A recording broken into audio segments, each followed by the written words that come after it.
Shalom, shalom peuple de Dieu, bonjour à tous, bonjour mes frères et sœurs et bienvenue sur votre chaîne Winners Ambassadors TV.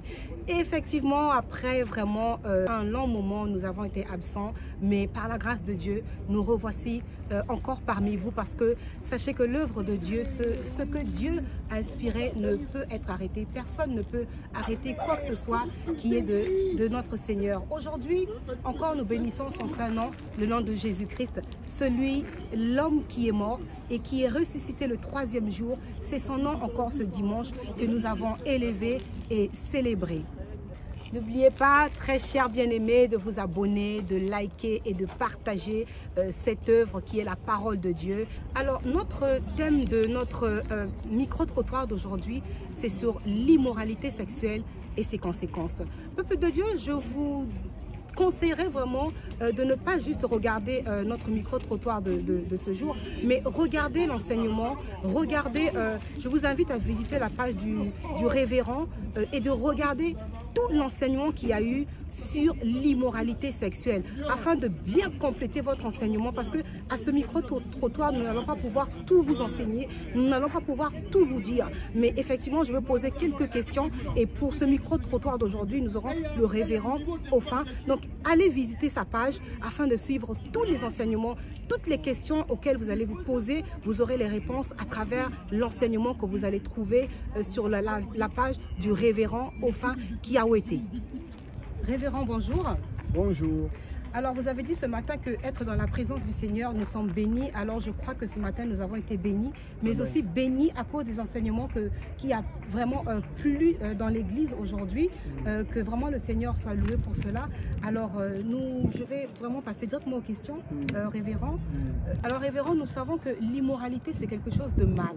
Mais est-ce que vous pouvez d'abord commencer par nous dire c'est quoi l'immoralité sexuelle, mais vraiment vite fait? L'immoralité sexuelle, c'est le fait déjà une femme et un homme couchent ensemble avant et en dehors du mariage. C'est ça l'immoralité sexuelle. Parce que les rapports sexuels, selon Dieu, selon la Bible, n'est permise que dans les mariages, dans les cas du mariage. Avant et en dehors, c'est un péché, et c'est ce péché-là qu'on appelle immoralité sexuelle. Et vous nous dites dans l'enseignement que lorsque un homme et une femme couchent ensemble, le mariage vient déjà à partir de là. Mais ça veut dire que si on a eu 5 partenaires, 6 partenaires, 10 partenaires, ça veut dire qu'on contracte avec nous 10 mariages selon le nombre de personnes avec qui nous avons été? Tout à fait. Si on a couché avec 50 femmes, on a fait 50 mariages. Si on a couché avec 150 hommes, 150 femmes, on a fait 150 mariages. Donc c'est parce que les mariages se contractent par des rapports sexuels. Et qu'en est-il alors du passage à la mairie, à la dot, la bénédiction nuptiale?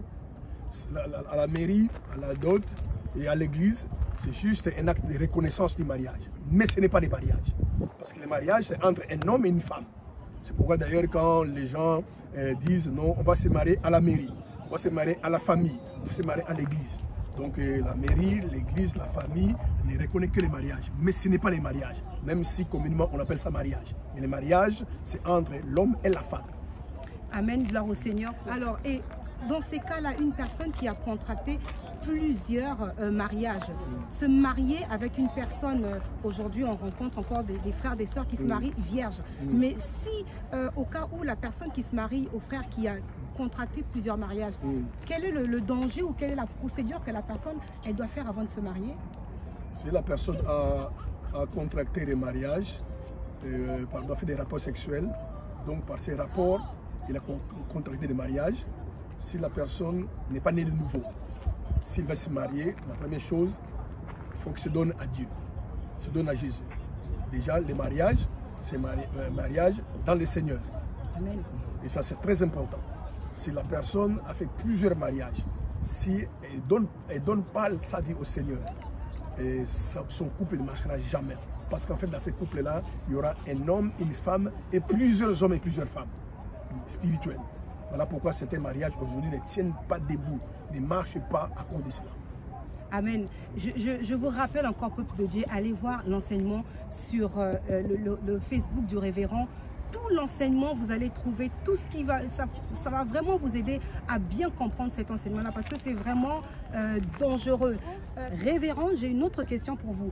Vous dites dans l'enseignement, là où vous avez couché avec cet homme-là, là où vous avez couché avec cette femme-là, dans cet hôtel, dans cette maison, allez-y là-bas. Mais comment la personne va aller là-bas? Parce qu'il y a des maisons qui ont été détruites, il y en a qui ont voyagé, qui ont déménagé. Qu'est-ce que vous voulez dire? Je sais que c'est spirituel en fait, mais expliquez à un frère qui puisse comprendre ce qu'il y a à faire en fait. Donc quand je dis, parce que beaucoup de gens, ils ont fait leurs rapports sexuels dans des maisons, dans des studios, dans des hôtels.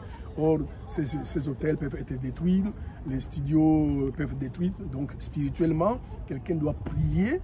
En fait, parce que quand on fait des rapports sexuels dans un hôtel, ton âme est restée à cet hôtel-là. Donc spirituellement, tu dois prier pour d'aller récupérer ton âme que tu as laissée dans cet hôtel-là. Ça fait que au niveau spirituel, parce qu'au niveau physique, ce n'est pas possible.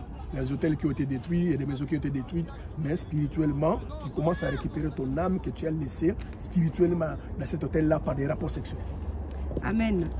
Révérend, qu'en est-il des personnes qui ont contracté des mariages inconsciemment sans que ce soit de leur gré? Une personne qui va s'amouracher, ça c'est différent. Mais il y a des personnes qui ont vécu, qui ont subi l'inceste, des viols. Pour ces personnes-là, qu'en est-il pour eux? Pour ces personnes-là qui ont été victimes de viols ou d'inceste, ceux qui ont contracté, c'est le mariage. Il faut comprendre que Dieu ne change pas sa parole par rapport aux circonstances ou aux situations. Le mariage, ce n'est pas des rapports sexuels. Maintenant, il y a eu viol, il y a eu inceste. Tant qu'il y a eu rapport sexuel, il y a eu mariage. Donc ça ne change rien du tout aux personnes qui l'ont fait volontairement ou involontairement. Pour Dieu, un mariage, c'est mariage. Et pour Dieu, le mariage se passe au niveau des rapports sexuels. C'est pourquoi la Bible déclare que les deux devaient être chair. Une personne qui a été violée, une personne qui a commis l'inceste, mais il y a eu acte sexuel. Donc tout acte sexuel, c'est mariage. Donc ça ne change pas parce que c'était contre sa volonté, c'est mariage. Il doit faire quoi à ce moment-là? À ce moment-là, si ces personnes-là se convertissent, se répandent, et puis le Seigneur les libère et le Seigneur la délivre, c'est tout. Révérend, l'immoralité sexuelle, j'ai compris par l'enseignement que c'est vraiment un très grand péché. Mais ce que j'aimerais dire est qu'il y a beaucoup de conséquences. Mais ce que j'aimerais demander, c'est est-ce qu'un chrétien normal ou qui n'est pas un homme de Dieu et un homme de Dieu, s'ils commettent l'immoralité sexuelle, est-ce qu'ils ont les mêmes conséquences? Un pasteur, un prophète, un homme de Dieu, un chrétien qui commet l'immoralité sexuelle, les conséquences sont les mêmes. Dieu ne différencie pas un pasteur d'un chrétien. Tant que tu commets l'immoralité sexuelle, les conséquences sont les mêmes conséquences. Vous nous avez donné, si je ne me trompe, 5 ou 6 mots de passe pour l'immoralité sexuelle. Je veux m'abstenir de ne pas les citer là pour vraiment inciter mes frères et sœurs à aller visiter, voir l'enseignement pour que vraiment ils puissent avoir tout l'enseignement au complet. J'insiste sur ça parce que c'est court ce que nous disons là. Allez voir l'enseignement sur la page du révérend afin de recevoir tout ce que le Seigneur a déversé sur le vase qu'il est. Révérend, je voulais demander aussi... à travers les rapports sexuels, vous avez dit dans l'enseignement, c'est une transfusion de sang, de caractère. Vous avez dit c'est spirituel. Est-ce que c'est aussi caractère du fait que vous avez dit, vous voyez quelqu'un par exemple, je prends un exemple qui m'a fait rire, c'est vrai, un homme qui a des boutons, quand il couche avec une femme, maintenant il n'avait pas de boutons, il a des boutons, on prend aussi le caractère, le comportement négatif de la personne comme positif. Comment c'est possible? C'est possible parce que les rapports sexuels, c'est rapport de sang. Or, notre vie est dans les sangs. Donc, quand tu couches avec quelqu'un, vous faites échange de sang. De tout ce qui est dans son sang vient en toi, tout ce qui est dans son sang vient de la personne. Donc, c'est normal que la personne puisse hériter certaines choses de la personne, son caractère, même parfois des choses qui sont physiques, qui sont spirituelles, parce qu'ils ont fait échange de sang. C'est pour cela que l'immoralité est dangereuse. Pourquoi? Parce que ça se passe au niveau du sang. Ça veut dire qu'à ce moment-là, les caractères peuvent aussi être chamboulés, un caractère qu'on n'avait pas. On se rend compte qu'on a un nouveau caractère, juste parce qu'on a fait un rapport de sang avec une personne. Oui, parce que la personne a dit que tu es couché.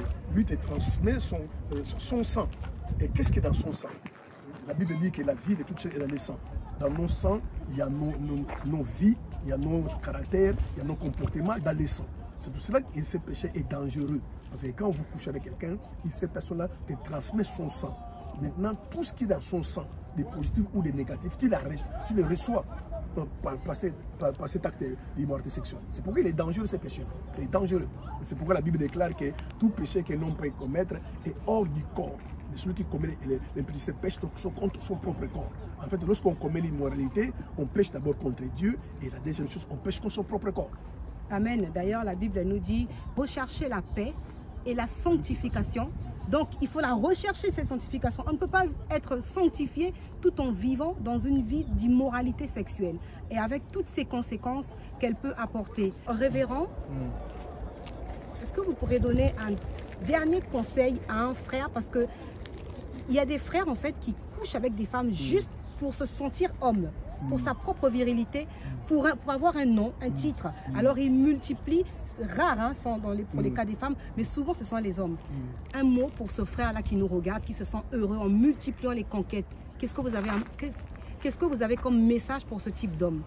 Je pourrais donner un message aux hommes et aux femmes, dire simplement, vous devez faire très attention, parce que ce que vous faites avec votre corps aujourd'hui, vous amènerez des grands ennuis demain. Amen. Parce que les hommes qui sont comme ça ou les femmes qui sont comme ça, c'est par ignorance, parce qu'ils ne connaissent pas les conséquences qui ont derrière l'immoralité sexuelle. Amen. Donc c'est dire qu'on est viril, mais vous ne savez pas dans quelle voie vous engagez. C'est un péché qui est dangereux, c'est un péché qui peut détruire ta destinée.